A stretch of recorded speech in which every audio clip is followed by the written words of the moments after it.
Okay हमारा lecture है portfolio risk and expected return. So portfolio हमारे पास क्या होता है? पोर्टफोलियो एक बेसिकली हमारे पास जो है एक ऐसा आप समझ लें, एक ऐसा बॉक्स है जिसमें जो है आपके जो है इन्वेस्टमेंट्स होती हैं। फॉर एग्जांपल आपकी जो है एक में आपने जो है आपने पोर्टफोलियो किस किस्म का लिया हुआ है। आपने फॉर एग्जांपल तमाम जो है ऑयल कंपनीज़ के जो है आपने शेयर्स परचेज़ किए हैं, या आपने आईटी कंपनी के परचेज़ किए हैं, या फिर आपने जो है मिक्स्ड परचेज़ किए हुए हैं। आपने आईटी कंपनीज़ का भी लिया हुआ है, आपने ऑयल कंपनी का भी लिया हुआ है, ठीक है।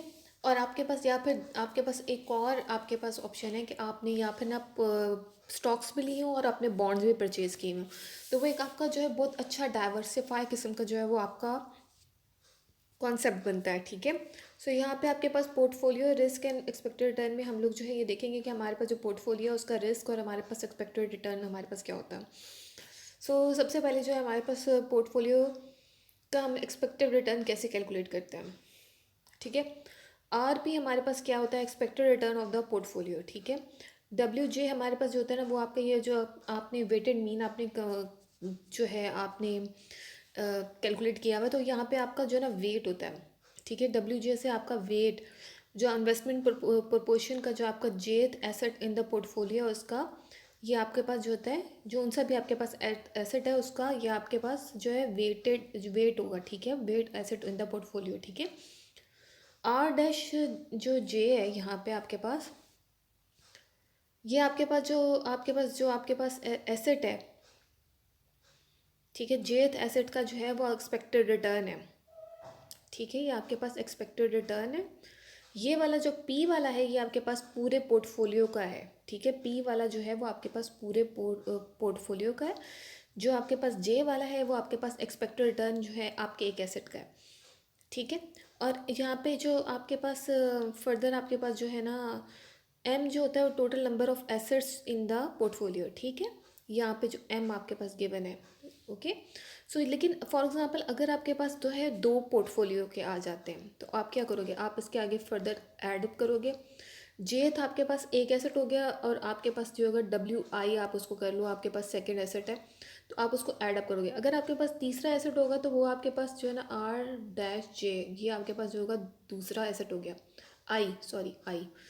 अगर आपके पास तीसरा एसेट भी है तो आप उसको डब्ल्यू ए लिख दो, ठीक है। ए एसेट का नाम दो आर आई, सिंपल सेम यही वाली चीज़ आगे जो है ना आपकी कन्वर्ट होती जाएगी, ठीक है। अगर आपके पास चार आ जाते हैं एसेट तो आपका चौथा वाला एसेट भी इस तरीके से फर्दर ऐड हो जाएगा, ठीक है। जो आपके पास एक्सपेक्टेड रिटर्न है। आपके पास जो पोर्टफोलियो का जो आपके पास है स्टैंडर्ड डेविएशन में आपका मल्टीप्लिकेशन ही होता है। फॉर एग्जांपल यहाँ पे आप देखोगे कि आपके पास जो है पोर्टफोलियो का जो आपके स्टैंडर्ड डेविएशन उसमें आपके पास पी का साइन है, ठीक है। जो आपके पास डब्ल्यू जे है वो आपके पास एक एसेट है, ठीक है, ऑफ द पोर्टफोलियो जिसका आपको वेट गिवन होगा। डब्ल्यू के आपके पास जो है weight of for the kth asset of the in the portfolio, ठीक है। ये आपके पास क्या है? ये आपके पास जो है ना covariance between return for the jth in kth asset in the portfolio, ठीक है। ये आपके पास जो है ये वाली चीज़ भी आपके पास जो है गिवन होगी क्वेश्चन में। अब व्हाट इज़ अ कोवेरियंस? अब आपके पास जो है वो कोवेरियंस क्या होता है, ठीक है। इसमें जो है आपके पास स्टैंडर्ड डेविएशन का जो है यहाँ पे साइन आ गया है, तो स्टैंडर्ड डेविएशन है, ठीक है। स्टैंडर्ड डेविएशन ऑफ द जेथ एसेट इन द पोर्टफोलियो, ठीक है। यानी कि एक एसेट का आपके जेथ एसेट का आपके पास जो है ना स्टैंडर्ड डेविएशन होना चाहिए। के का आपके पास जो है ना वो स्टैंडर्ड डेविएशन आपके पास जो सा होगा, ठीक है। ये वाला जो होता है आर जे के आपके पास कोरिलेशन कोएफिशिएंट जो होता है वो क्वेश्चन में गिवन होगा। आपके पास जो जेथ और केथ एसेट को दोनों का होगा, ठीक है, पोर्टफोलियो का वो आपके पास गिवन होगा, ठीक है। आपने जो है कोरिलेशन कोएफिशिएंट में आपके पास जो है कि आप सबसे पहले वो कहते हैं कि अगर आपकी रेंज जो आ रही है, ठीक है, अगर आपकी रेंज आ रही है -1.0 से तो ये आपका परफेक्ट नेगेटिव कोरिलेशन है।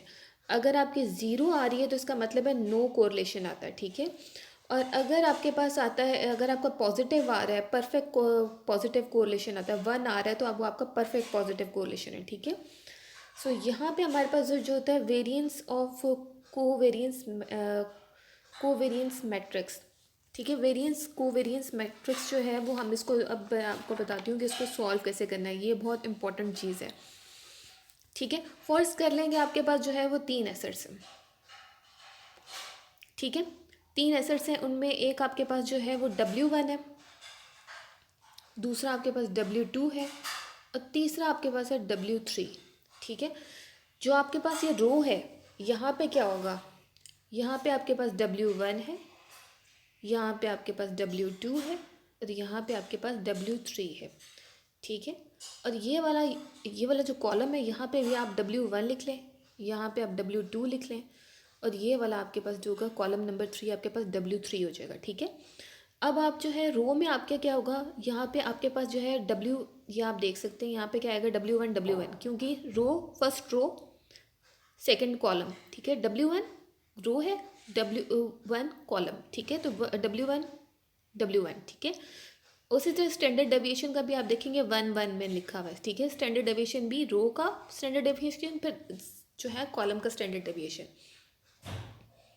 उसी तरीके से फिर आपके पास जो है इस तरीके से यहाँ पे आप कॉलम 2 का देखो। ठीक है, ये वाला इसी तरीके से रो का डायरेक्टली आएगा W1, कॉलम का फिर सेकंड आएगा W2। ठीक है, इसी तरीके से कॉलम 3 में चले जाओ, यहाँ पे आ जाओ, यहाँ पे देखो कि आपको क्या मिल रहा है।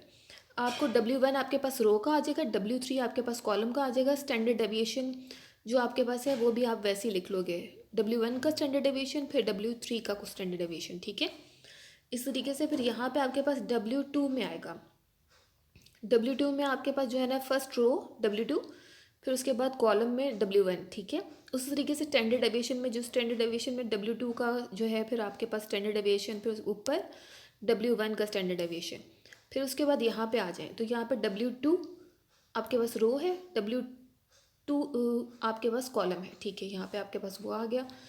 फिर आपके पास यहाँ पे जो है सेम आपके पास यही चलता जाएगा, W2 आपके पास जो है ना रो है।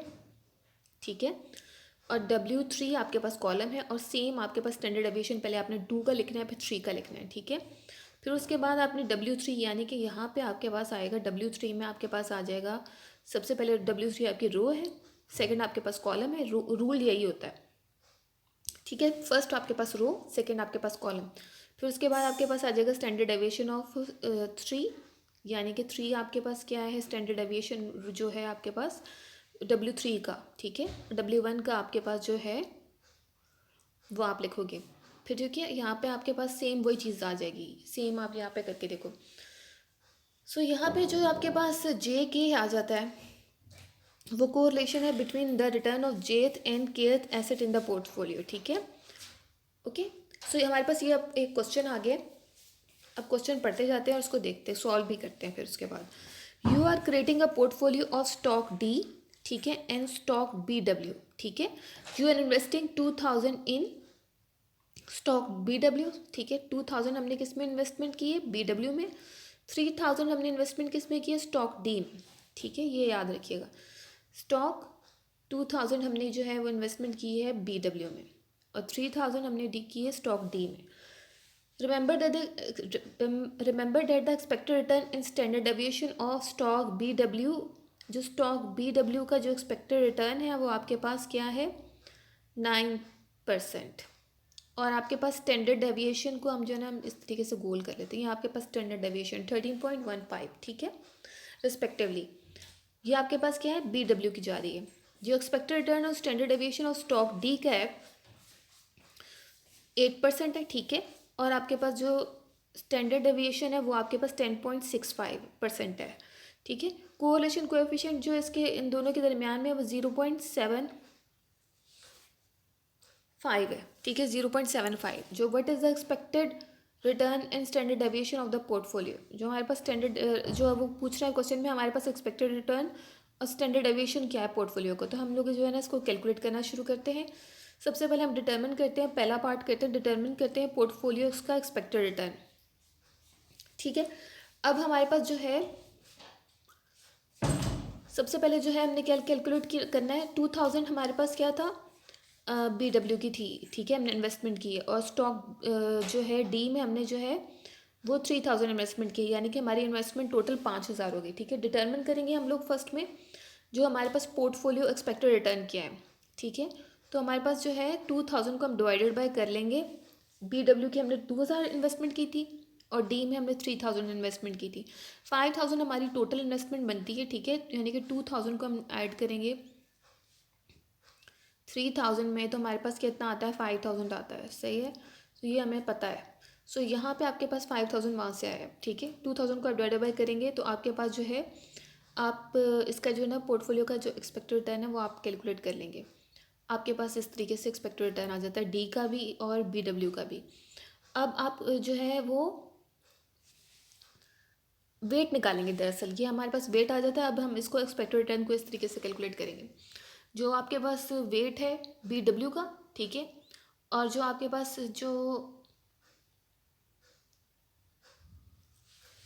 पास जो है फर्दर गिवन है, वेट तो हमने कैलकुलेट कर लिया है। यहाँ पे जो हमें पास फर्दर हमारे पास गिवन है कि यहाँ पे expected return and standard deviation देखें, expected return and standard deviation BW का 9% है एक्सपेक्टेड रिटर्न, ठीक है। एक्सपेक्टेड रिटर्न हमें चाहिए क्योंकि हम एक्सपेक्टेड रिटर्न कैलकुलेट कर रहे हैं।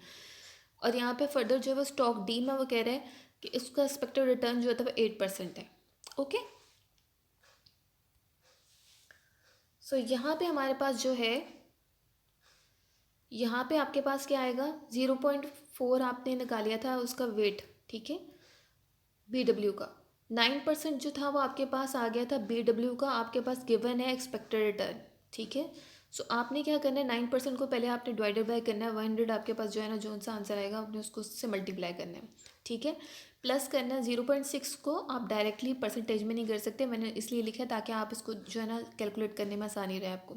क्वेश्चन में गिवन है कि स्टॉक डी का जो एक्सपेक्टेड रिटर्न है आपके पास 8% है, तो आपका आंसर आ जाएगा 8.4% अगर आप इसको कैलकुलेट करोगे तो, ठीक है। लेकिन याद रखिएगा कि आपने जो है परसेंटेज को पहले कैलकुलेट करना है नॉर्मल फिगर में, सही। अब आपके पास जो है ना वो रो और कॉलम वाला जो मैंने अभी आपको सिखाया वही आ जाएगा।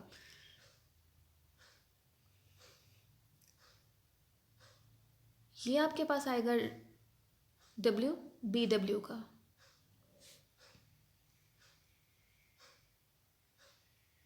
ऊपर वाली जो रो है वो आपके पास BW वाली है, ठीक है, और कॉलम भी आपके पास BW वाला है। ये आपके पास जो है कॉलम D वाला है, ठीक है, ये वाला कॉलम आपके पास D वाला है। अब आप देखें यहाँ पे जो है BW आ गया, ठीक है, जो रो फर्स्ट, कॉलम सेकंड, ठीक है। उसी तरीके से जो है ना इसका स्टैंडर्ड डेविएशन भी बाद में आ रहा है, दोनों का स्टैंडर्ड डेविएशन अलग अलग लिखना है, ठीक है। और फिर उसके बाद आपके पास जो है यहाँ पे आ जाता है फर्स्ट रो BW, D आपके पास सेकंड है, उसी तरीके से आपका स्टैंडर्ड डेविएशन भी आपने लिखना है। रो में आपने क्या किया है कि ये आपके पास जो है D आपके पास आ जाता है, उसके बाद फॉरन वेट ऑफ D, ठीक है, आपके पास रो फर्स्ट कॉलम सेकंड, ठीक है, उसके बाद स्टैंडर्ड डेविएशन, फिर रो फर्स्ट सेकंड कॉलम और उसी तरीके से स्टैंडर्ड डेविएशन, ठीक है। अब आपने क्या करना है कि आपने वैल्यू पुट करनी है, सही है। मैंने दरअसल इसमें जो है वो डायरेक्टली जो है कैलकुलेट करके पुट कर दिए, सही है। आप भी इनको कैलकुलेट करेंगे तो आपके पास जो है वो यही आंसर आएगा, सही। और एक बात याद रखिएगा, ये वाली चीज़ जो है ना ये आपकी देखिएगा दोनों की सेम आएगी, ये वाला दोनों कॉलम है ये आपके दोनों आंसर आपके ऑलमोस्ट सेम होंगे, ठीक है, क्योंकि ये दोनों फिगर्स एक बनती हैं, चाहे वो WD भी बाद में आ जाए, BW बीच बाद में आ जाए, ठीक है, लेकिन वो दोनों आपके पास जो है वो ऑलमोस्ट कैलकुलेशन सेम ही आएंगी, ठीक है। सो ये वाली दोनों का जो है वो आपका सेम आ जाएगा, सही है। सो फर्दर हम इसको क्या करेंगे कि जब वो हमारे पास आ गया तो हम इसका जो है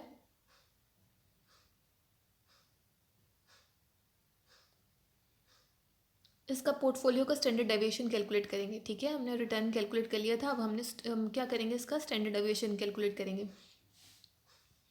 और मैंने आपको बताया था कि वो बीच वाली जो फिगर्स थी वो आपकी दोनों सेम थी, तो उसके साथ हमने 2 को जो है ना यहाँ पे मल्टीप्लाई कर देंगे उस फिगर एक फिगर के साथ, और फर्दर हम लोग इनको एडअप कर लेंगे तो हमारे पास ये आंसर आ जाएगा, ठीक है, ठीक है, हमारे पास ये फर्दर आंसर आ जाएगा। इसको हम लोग अंडर रूट लेंगे इसका, तो हमारे पास जो है ना हम लोग स्टैंडर्ड डेविएशन भी हमारे पास आ जाएगा, उसको हम परसेंटेज में लिख सकते हैं। फर्दर आप ये देख सकते हैं हमें हमारे पास जो था वो स्टॉक ये सी नहीं है, स्टॉक बी डब्ल्यू था, ठीक है, बी डब्ल्यू, ठीक है, बी डब्ल्यू के आपके पास जो है वो रिटर्न और स्टैंडर्ड डेविएशन क्या थे। स्टॉक डी के आपके पास जो है वो रिटर्न और स्टैंडर्ड डेविएशन क्या थे। और पोर्टफोलियो का जो था वो आपके पास स्टैंडर्ड डेविएशन और आपके पास रिटर्न क्या था, ठीक है। सो ये आपके पास आता है जो आपका कैलकुलेशन ऑफ जो पोर्टफोलियो का रिटर्न और रिस्क, रिस्क जो होता है वो हमारा स्टैंडर्ड डेविएशन मेयर करता है, ठीक है, ये बात याद रखिएगा। अब मैं आपको ग्रुप में जो है बस आपकी असाइनमेंट सेंड कर देती हूँ, उसको देख लेगा, ठीक है, और उसको सॉल्व करके आज ही जो है ना वो मुझे सेंड कर दिएगा। ओके।